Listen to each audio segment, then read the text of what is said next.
Hey guys, Nick Paxson here. Hope you guys are doing all right. I was kind of thinking today about maybe when my addiction started, and to be honest with you, I think it started growing up in a unsafe household.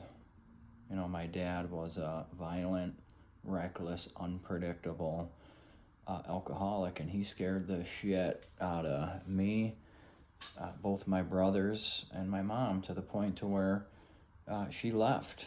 And unfortunately, she left us with him, which catalyzed even more trauma in my young brain. She left us with this monster, and that caused fear of abandonment, fear of loneliness, fear of rejection that I carried with me my whole life. But yeah, my dad was a madman. I don't ever remember feeling safe as a kid. And I remember me and my brothers wanted to kill him. And we talked about killing him a lot.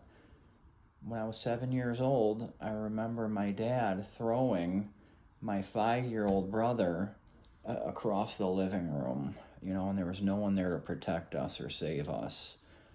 And me, Dave, and Scott were all heroin addicts into our late teens and throughout our 20s. And Scott died when he was 21, and I found his body in our on the bathroom floor in there.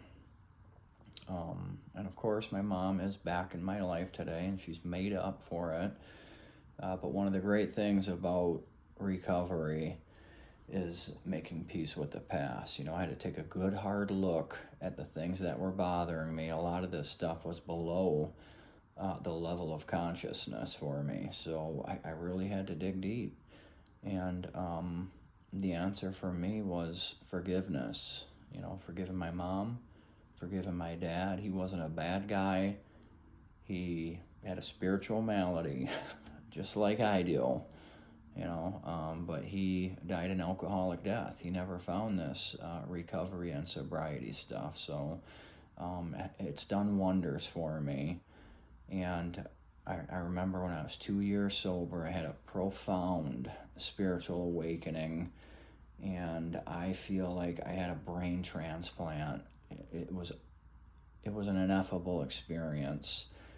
And it was like God said, Nick, I'm going to wipe the slate clean, and here is a new chance at life.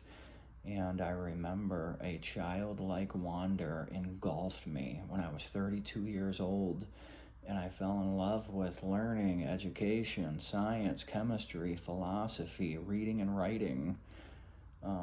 So I have had the privilege of living 2 lives, and I still don't believe that this is my life today. And I had to write a book about it. Inner Space. Don't believe everything you think. It's on Amazon, and I'm getting good feedback on it. This was not something I wanted to do, but it was suggested to me by others.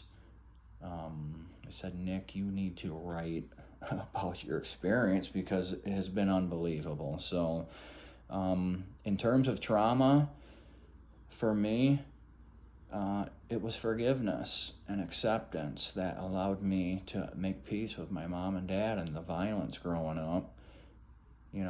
My dad didn't realize what he was doing to our young minds, but he pretty much set the foundation for how the rest of our lives were going to go. My brother Scott's dead.